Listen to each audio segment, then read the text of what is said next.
ప్రధాని మోదీ అధ్యక్షతన జరిగిన కేంద్ర కేబినెట్ భేటీ ముగిసింది. ఈ భేటీలో పలు కీలక నిర్ణయాలు తీసుకున్నట్లు తెలుస్తోంది. మధ్యాహ్నం 3 గంటలకు కేబినెట్ నిర్ణయాలను ప్రకటిస్తారు. అంతకుముందే జాతీయ భద్రతా సలహా బోర్డును పునః వ్యవస్థీకరించినట్టు ప్రకటించింది కేంద్రం. 7 సభ్యులతో బోర్డుని ఏర్పాటు చేశారు. చైర్మన్ గా మాజీ చీఫ్ అలోక్ జోషిని నియమించారు.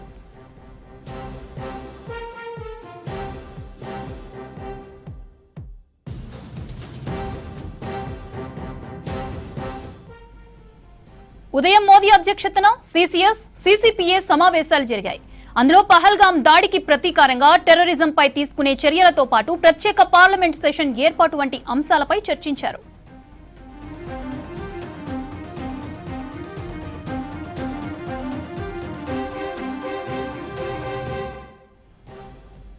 Cabinet committee on political affairs భేటీ కావడంతో పాకిస్తాన్ దిశగా ఏదో తీవ్ర నిర్ణయం తీసుకునే అవకాశాలు కనిపిస్తున్నాయని తెలుస్తోంది. నిన్న త్రివిధ దళాలకు ఫ్రీ హ్యాండ్ ఇస్తున్నామని ప్రధాని మోదీ చెప్పారు. ఇవాళ రాజకీయ వ్యవహారాల కమిటీ సమావేశం కావడంపై కీలక నిర్ణయం ఉండే ఛాన్స్ ఉందని తెలుస్తోంది.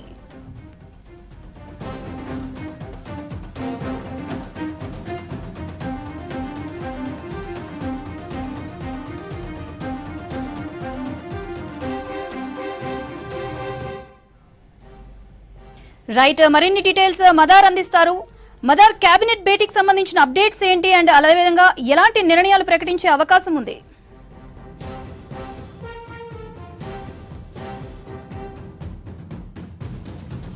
కేబినెట్ భేటీ ముగిసింది మౌనిత.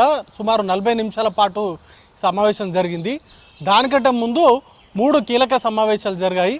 ఒకటి కేబినెట్ కమిటీ పొలిటికల్ అఫైర్స్కు సంబంధించిన మీటింగ్ జరగగా, మరొకటి కేబినెట్ కమిటీ ఆన్ సెక్యూరిటీకి సంబంధించినటువంటి అంటే భద్రతకు సంబంధించినటువంటి వ్యవహారాలకు సంబంధించిన కేబినెట్ కమిటీ భేటీ అయింది. ఆ తర్వాత cabinet committee on economical affairs సంబంధించిన భేటీ జరిగింది. మొత్తంగా 4 కీలక సమావేశాలు. దాంట్లో అత్యంత ప్రాధాన్యత సంతరించుకున్న మీటింగ్ అయితే కేబినెట్ కమిటీకి సంబంధించి పొలిటికల్ అఫైర్స్కి సంబంధించిన కేబినెట్ కమిటీ భేటీ అవ్వడం అనేది అత్యంత ప్రాధాన్యత సంతరించుకుంది. అది సూపర్ క్యాబినెట్గా దాన్ని వ్యవహరిస్తూ ఉంటారు, దాన్ని పిలుస్తూ ఉంటారు. చాలా రేర్గా ఆ భేటీ అనేది క్యాబినెట్ కమిటీ అనేది భేటీ అవుతుంది. ప్రధాని దాన్ని చైర్ చేస్తారు. ప్రధాని అధ్యక్షతన ఆ సమావేశం జరిగింది. గతంలో 2019లో ఈ భేటీ జరిగింది, సిసిపిఏ భేటీ. దాంట్లో పుల్వామా అటాక్ జరిగిన తర్వాత కొన్ని కీలక నిర్ణయాలు అనేది కూడా సిసిపిఏలో తీసుకున్నారు. దాంట్లో ప్రధానంగా మోస్ట్ ఫేవరబుల్ నేషన్ జాబితా నుంచి పాకిస్తాన్ను తొలగించడంతో పాటు బాలాకోట్లో అప్పుడు సర్జికల్ స్ట్రైక్ చేసింది. అది కూడా సిసిపిఏ భేటీ తర్వాతనే ఆ మేరకు నిర్ణయం తీసుకున్నారు. ఇక ఈరోజు కూడా జరిగినటువంటి భేటీలో ప్రధానంగా సిసిఎస్ భేటీలో ఒక కీలక నిర్ణయం తీసుకున్నారు. అది కూడా నేషనల్ సెక్యూరిటీ అడ్వైజరీ బోర్డుని పునరుద్ధరిస్తూ ఒక కీలక నిర్ణయాన్ని అయితే కేంద్ర ప్రభుత్వం తీసుకుంది.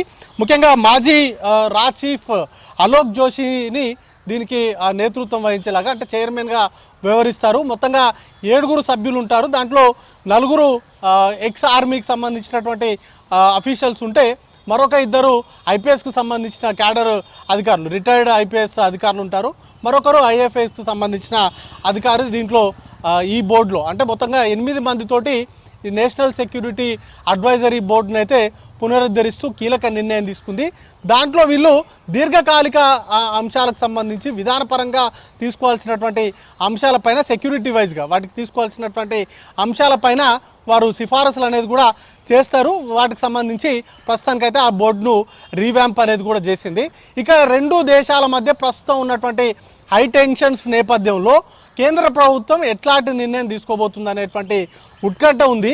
ఓవైపు పాక్ ఇండియాకు సంబంధించినటువంటి సరిహద్దుల్లో ఇప్పటికే ఇటు పాకిస్తాన్ కావచ్చు, మన ఇండియా కావచ్చు, వారికి సంబంధించినటువంటి సెక్యూరిటీ డిప్లాయ్మెంట్స్ అనే వాటిపైన పూర్తిగా ఫోకస్ చేసి ఉంచింది.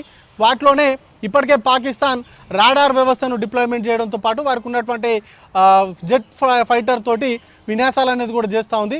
ఓవైపు భారత్ వారిపైన, పాకిస్తాన్ పైన సైనిక చర్యకు పాల్పడేటువంటి అవకాశం ఉంది. దానిపైన ఇంటర్వ్యూన్ అవ్వాలంటూ యుఎన్ జనరల్ సెక్రటరీకి కూడా వారు మాట్లాడారు. పాక్ ప్రధాని షరీఫ్ ఇప్పటికే మాట్లాడారు. న్యూట్రల్ ఏజెన్సీస్ తోటి విచారణకు సిద్ధంగా మేము ఉన్నప్పటికీ కూడా భారత్ తమ ప్రతిపాదనలు పట్టించుకోవట్లేదు, అసలు టెర్రరిజం తోటి ఎక్కువగా నష్టపోయిందే మేము, టెర్రరిస్ట్ బాధితులం మేమంటూ కూడా ముసలి కన్నీరు కార్చేటువంటి ప్రయత్నాలు పాక్ చేస్తూ ఉంది. ఈ నేపథ్యంలోనే వారికి సంబంధించినటువంటి రాడార్ వ్యవస్థను డిప్లాయ్మెంట్ చేయడం కావచ్చు, లేకపోతే ఫైటర్ జెట్స్కి సంబంధించినటువంటి డ్రిల్స్ చేయడం కావచ్చు, వీటన్నిటిని చూస్తే ఓవైపు కవ్వింపు చర్యలకు పాల్పడుతూనే మరోవైపు ముసలి కన్నీరు కారుస్తూ ఉన్నటువంటి సిచ్యువేషన్ ఉంది. దాన్ని పాకిస్తాన్ నుంచి వచ్చేటువంటి కవ్వింపు చర్యలను ఎట్లా అడ్డుకోవాలి, వాటికి సంబంధించినటువంటి కౌంటర్ అటాక్స్ ఏ విధంగా చేయాలి, వాటికి సంబంధించినటువంటి అంశాలపైనే పూర్తిగా ఫోకస్ చేసింది. అయితే వరుసగా ఉన్నత స్థాయి రివ్యూ మీటింగ్స్ నిర్వహిస్తూనే మరోవైపు ఈ కీలక భేటీలు జరుగుతున్నటువంటి తరుణంలో కొన్ని కీలకమైనటువంటి నిర్ణయాలు పాకిస్తాన్ విషయంలో కొన్ని కీలక నిర్ణయాలు అయితే తీసుకునేటువంటి అవకాశం ఉన్నట్టుగా చర్చ జరుగుతూ ఉంది. అయితే సిసిఎస్ భేటీలో కావచ్చు, లేకపోతే సిసిపిఏ లాంటి కీలక భేటీల్లో తీసుకున్నటువంటి నిర్ణయాలను అత్యంత గోప్యంగా ప్రస్తుతానికైతే ఉంచుతూ ఉన్నారు. సెన్సిటివ్ ఇష్యూస్ ఉన్నాయి కాబట్టి, జాతీయ భద్రతకు సంబంధించినటువంటి అంశాలు ముడిపడి ఉన్నటువంటి నేపథ్యంలో సోల్జర్స్కు సంబంధించినటువంటి మూమెంట్స్ కావచ్చు, లేకపోతే భారత్ పాక్ విషయంలో అనుసరించేటువంటి అంశాల విషయంలో కావచ్చు, చాలా వరకు గోప్యతను మెయింటైన్ చేస్తుంది. ఏదైనా ఒక సర్జికల్ స్ట్రైక్స్ లాంటి దాడులను అయితే పాకిస్తాన్ ఎక్స్పెక్ట్ చేస్తుంది.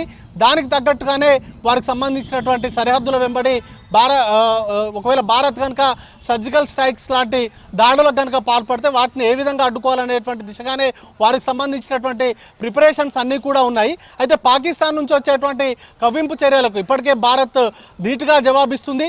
మరోవైపు జమ్మూ కాశ్మీర్లో యాంటీ టెర్రర్కి సంబంధించినటువంటి ఆపరేషన్స్ పైన కూడా పూర్తి స్థాయిలో నిమగ్నమైంది. ఇప్పటికే సరిహద్దుల వెంబడి భారత్కు సంబంధించినటువంటి సెక్యూరిటీ ఫోర్సెస్కు సంబంధించినటువంటి డిప్లాయ్మెంట్స్ కావచ్చు, వాటికి సంబంధించినటువంటి ఆపరేషన్స్ విషయంలో కావచ్చు, కేంద్ర ప్రభుత్వం పూర్తి స్థాయిలో ఫ్రీ హ్యాండ్ ఇస్తుంది అనేటువంటి ఇండికేషన్స్ కూడా ప్రధాని నిన్న జరిగినటువంటి సమావేశంలో ఇచ్చారు. దాంట్లోనే భారత్కు సంబంధించి ముఖ్యంగా త్రివిధ దళాలకు సంబంధించిన అధిపతులు కూడా ఉన్నారు, సిడిఎస్ ఉన్నారు, దాంతోపాటు అజిత్ దోవల్ కూడా ఉన్నటువంటి మీటింగ్లోనే ప్రధాని ఎప్పుడు ఎలాంటి ఆపరేషన్ చేయాలి, ఎప్పుడు చేయాలి, ఏ విధమైనటువంటి ఆపరేషన్స్ చేయాలనేది కూడా పూర్తిగా నిర్ణయం తీసుకునేటువంటి స్వేచ్ఛ త్రివిధ దళాలకు ఉంది. వాటికి ఇస్తున్నట్లుగా కూడా ఆయన చెప్పినటువంటి నేపథ్యంలో ఒక సీరియస్ యాక్షన్ అయితే భారత్ వైపు నుంచి ఉండేటువంటి అవకాశాలే ఉన్నాయి. ఏ క్షణాన్నైనా పాక్కు సంబంధించి గట్టిగా బుద్ధి చెప్పాలనేటువంటి దిశగానే భారత్ అడుగులు వేస్తుంది. ఉగ్రవాదాన్ని అణచివేయడానికి సంబంధించి కలిసి వచ్చేటువంటి దేశాలను కూడా కలుపుకొని వెళ్ళి పాకిస్తాన్ పైన ఒత్తిడి పెంచేటువంటి ప్రయత్నాలను ఇప్పటికే ముమ్మరం చేసింది. ఓవైపు డిప్లొమాటిక్ వేలో దౌత్యపరంగా పాకిస్తాన్ పైన ఒత్తిడి పెంచుతూనే ఆ దేశానికి సంబంధించినటువంటి ఇతర అంశాలపైన కూడా భారత్ ఫోకస్ చేసింది. కొన్ని కీలకమైనటువంటి నిర్ణయాలను ఇప్పటికే భారత్ తీసుకుంది. వీసా రద్దు కావచ్చు, లేకపోతే ఇండస్ వ్యాలీకి సంబంధించినటువంటి అగ్రిమెంట్స్ని రద్దు చేయడము, అటారీ బార్డర్ మూసివేయడం లాంటి కీలక నిర్ణయాలను ఇప్పటికే భారత్ తీసుకుంది. మరోవైపు జమ్మూ కాశ్మీర్లో పాక్ ప్రేరేపిత ఉగ్రవాదులకు ఎవరైతే సహాయ సహకారాలు అందిస్తున్నారో వారిని టార్గెట్గా చేసుకొని కూడా వారిపైన కూడా ఒత్తిడి పెంచేటువంటి ప్రయత్నాలు భారత్ చేసింది. ఇప్పటికే జమ్మూ కాశ్మీర్కి సంబంధించి మిలిటెంట్లకు సంబంధించి మాజీ మిలిటెంట్లు, అలాగే పాకిస్తాన్ ప్రేరేపిత ఉగ్రవాదులకు సహాయం చేస్తున్నటువంటి వారు అనేటువంటి అనుమానం ఉన్నటువంటి వారి ఇండ్లను కూల్చివేసి ఒక స్ట్రాంగ్ మెసేజ్ని అయితే ఇప్పటికే ఇచ్చింది. ఇక యుద్ధం తరహా సిచ్యువేషన్స్ కూడా ఉన్నటువంటి నేపథ్యంలో వాటికి సంబంధించినటువంటి ప్రిపరేషన్స్ పైన భారత్ ఫోకస్ చేసింది. ఇప్పుడు జరిగినటువంటి మీటింగ్స్లో కూడా వాటిపైనే పూర్తి స్థాయిలో చర్చలు అనేది కూడా జరిపింది. దానిలో భాగంగానే ఎన్ఎస్ఏ జాతీయ భద్రతా సలహా మండలికి సంబంధించిన రీవ్యాంప్ చేయడం కావచ్చు, అలాగే సెక్యూరిటీ ఫోర్సెస్కు సంబంధించినటువంటి ఫ్రీ హ్యాండ్ ఇచ్చేటువంటి విషయంలో కూడా వారికి పూర్తి స్థాయి స్వేచ్ఛ, ఆపరేషన్స్ విషయంలో పూర్తి స్థాయి స్వేచ్ఛనిస్తూ ప్రధాని చేసినటువంటి కామెంట్స్ కావచ్చు, అవన్నీ కూడా ఒక హై టెన్షన్ అయితే క్రియేట్ చేస్తున్నాయి. రెండు దేశాల మధ్య ఏ క్షణాన్నైనా ఎట్లాంటి దాడులైనా జరిగేటువంటి అవకాశం ఉందనేటువంటి ప్రచారం కూడా సాగుతూ ఉంది. వాటిని ఫేస్ చేసేందుకు పూర్తి స్థాయిలో సైన్యం సన్నద్ధత అవుతుంది. వాటికి సంబంధించినటువంటి ఏర్పాట్ల విషయంలోనే ఎప్పటికప్పుడు ఉన్నత స్థాయి సమావేశాలను రివ్యూ నిర్వహిస్తున్నారు.